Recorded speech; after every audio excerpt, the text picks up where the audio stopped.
Assalamualaikum warahmatullahi wabarakatuh. Jumpa kembali dengan saya, Joy Sang Pujangga. Seperti biasanya, saya akan membawakan sebuah cerita-cerita nyata yang ada di sekeliling kita. Kali ini saya akan mengangkat sebuah cerita tentang peperangan Palestina. RI dukung solusi dua negara Palestina-Israel. Kenapa susah terwujud? Sebelum cerita ini saya angkat, saya mohon untuk bersedekahnya dengan cara like, subscribe, dan komen. Karena sedekah adalah ladang ibadah untuk kita semua. Lanjut ke ceritanya. Jalur Gaza masih membara dari serangan Israel, merenggut nyawa Indonesia mendukung solusi dua negara, two-state solution. Bila terwujud, Indonesia tidak hanya mengakui negara Palestina, tapi juga mengakui negara Israel. Kenapa solusi ini susah terwujud? Dukungan Indonesia terhadap two-state solution ini disampaikan Menteri Luar Negeri RI Retno Lestari Priyansari Marsudi di sidang Majelis Umum Perserikatan Bangsa-Bangsa Kamis 26 Oktober lalu. Tidak ada perdamaian hingga kita mengatasi akar permasalahan konflik. Pelanjutan proses perdamaian untuk mewujudkan two-state solution, solusi dua negara, adalah suatu keharusan, kata Menlu Retno dalam kesempatan tersebut. Bayangkan bila Israel Palestina menjadi satu negara, apa jadinya? Two-state solution bertuju mewujudkan dua negara yakni Palestina dan Israel yang hidup berdampingan secara damai pada tahun 1993. Pemerintah Israel dan Organisasi Pembebasan Palestina, Palestine Liberation Organization (PLO) menyetujui rencana untuk menerapkan two-state solution pada solusi dua negara sebagai bagian dari kesepakatan Oslo Accords yang mengarah pada pembentukan Otoritas Palestina, Palestinian Authority (PA). Solusi tersebut sejauh ini tidak terlaksana, kata dosen hubungan internasional HI Fakultas Ilmu Sosial dan Ilmu Politik SIFOL UGM Riza Nur Artani kepada Detik.com Jumat 3 November 2023. Ada syarat-syarat yang sulit dipenuhi Palestina untuk menjadi negara menurut Riza. Palestina merupakan pemerintahan, mempunyai rakyat, tapi tidak punya wilayah. Sampai saat ini, wilayah Palestina diduduki Israel, termasuk akses menuju jalur Gaza dan tepi barat. Itu semua de facto berada dalam penduduk Israel. Jadi pemerintah Palestina atau otoritas Palestina tidak berdaulat atas dua wilayah tersisa. Secara de facto, wilayah itu di bawah pendudukan Israel. Pintu-pintu masuk dikuasai Israel, kata Reza. Sedangkan Israel, negara Zionis, itu diproklamasikan David Ben-Gurion pada 14 Mei 1948.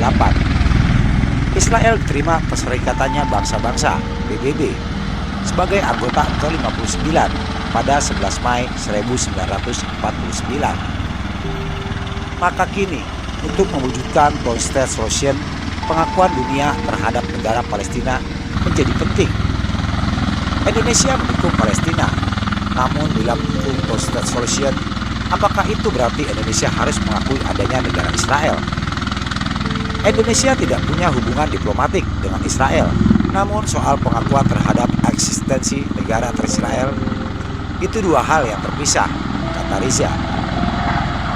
Profesor Himakhanto Juwana, Guru Besar Hukum Internasional Universitas Indonesia (UI), menyatakan pengakuan atas Israel nantinya tidak akan problematik karena itu bakal dilakukan bila solusi dua negara terwujud. Nah, bagi Indonesia, maka dengan adanya negara Palestina yang merdeka dan diakui oleh Israel, nantinya bila two-state solution terwujud, maka Israel tidak lagi menjadi penjajah. Karena bila Israel sudah bukan lagi sebagai penjajah, tentu itu sudah sejalan dengan paragraf 1 dari konstitusi kita dan tidak ada alasan lagi Indonesia untuk tidak mengakui Israel, kata Hikmahanto. Namun, Apa mau Israel mengaku Palestina? Riza Nur Alfani Paresmiasta. Perdana Menteri Israel saat ini adalah Benyamin Netanyahu. Dia berasal dari pantai Likud dan didukung koalisi sayap kanan yang anti-Palestina. Two-state solution membutuhkan truth di antara keduanya. Selama ini tidak ada truth. Rejim yang berkuasa di Israel saat ini adalah Likud, sayap kanan, tidak mendukung two-state solution. Dia lebih condong mengikuti kekuasaan de facto Israel, kata Riza. Hikmanto menyoroti kondisi politik Palestina. Ada ketidaksolidan antara Hamas dan Fatah. Adapun Fatah pada era Organisasi Perjuangan Palestina, PLO, Yasser Arafat dahulu memang promotor two-state solution, sedangkan Hamas tidak demikian. Perbedaan pandangan internal inilah yang berakibat two-state solution belum bisa diwujudkan, kata Hikmahanto.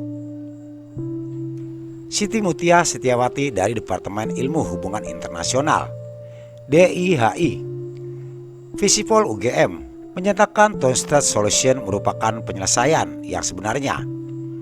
Paling masuk akal saat ini, soalnya secara de facto Israel sudah tidak berdiri sebagai negara meski secara de jure itu ilegal dan melanggar hak asasi manusia, HAM.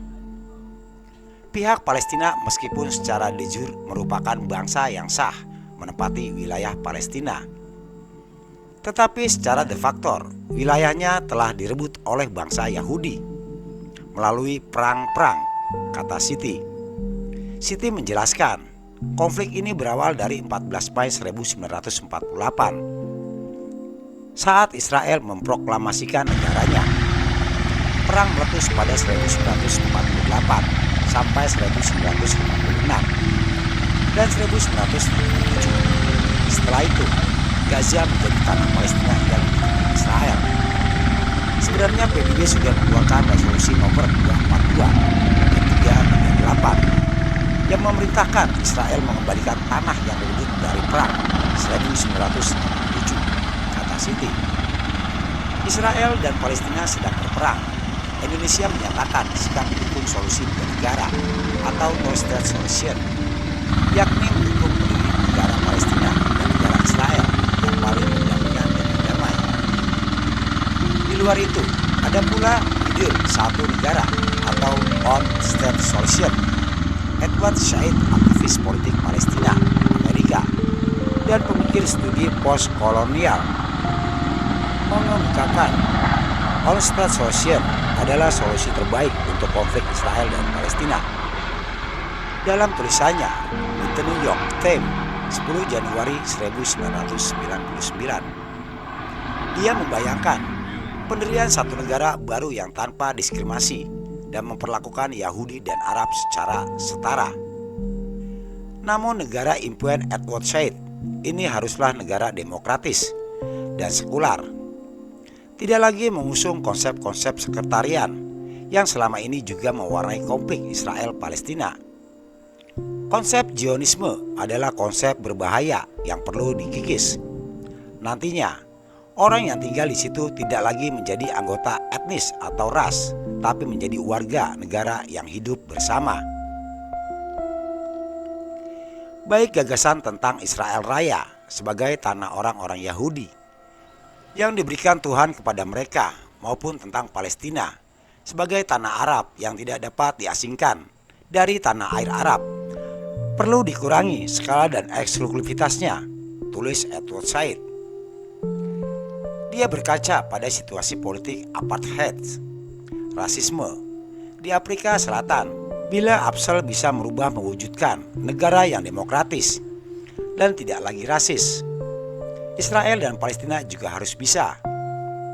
Edward Said mengakui bahwa orang Palestina adalah korban-korban karena menjadi korban atas Yahudi yang pada era 1940-an kena Holocaust oleh Nazi di Eropa. Juga orang Palestina adalah pengungsi karena menjadi pengungsi yang berdesak. Arus pendatang Yahudi dari Eropa yang mengungsi dari Holocaust juga berdesak gerakan Zionisme. Dosen hubungan internasional HI, Fakultas Ilmu Sosial dan Ilmu Politik, Visipol, UGM. Riza Nur Arfani mengatakan, two-state solution saja sudah sulit diwujudkan, apalagi one-state solution. Dia juga tidak menemukan kesamaan antara kondisi apartheid Afrika Selatan dengan Israel Palestina. Konteksnya beda ketika Yahudi datang di wilayah tersebut. Mereka memang memaksud mendirikan negara di tahun 1947. Terwujudlah negara Israel dengan bantuan Inggris via deklarasi Balfour 1917. Kata Reza kepada Detikcom Jumat 3 November 2023. Dia menilai two-state solution lebih masuk akal ketimbang one-state solution, kecuali bila yang dimaksud satu negara baru itu adalah negaranya, Israel, yang menghapuskan Palestina seluruhnya. Mungkin itu bisa terjadi horor kemanusiaan yang tentu jangan sampai terjadi. Di sisi lain, satu negara demokratis itu seperti utopia. One-state solution-nya mendirikan negara demokratis itu lebih tidak mungkin lagi, agak mustahil, kata Reza. Profesor Himakhanto Juwana, guru besar hukum internasional Universitas Indonesia UI, juga tidak memandang one-state solution sebagai solusi nyata. Dia memperkirakan Palestina tidak mau membentuk satu negara demokratis bareng Israel.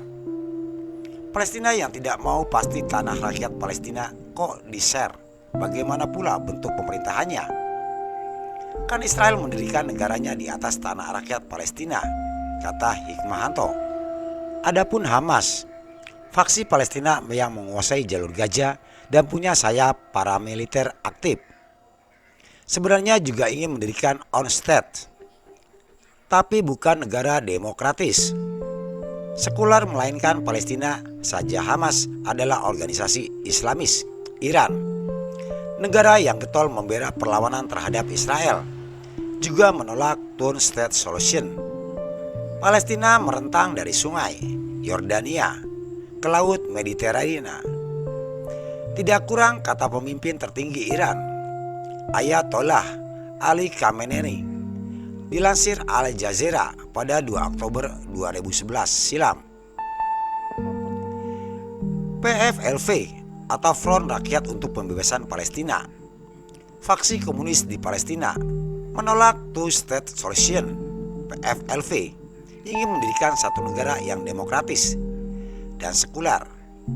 Anak Muammar Gaddafi dari Libya, yakni Said al-Islam Gaddafi, pernah mengemukakan konsep one-state solution bernama Israfin atau Israel Palestina, yakni negara binasional, sekular, dan federal.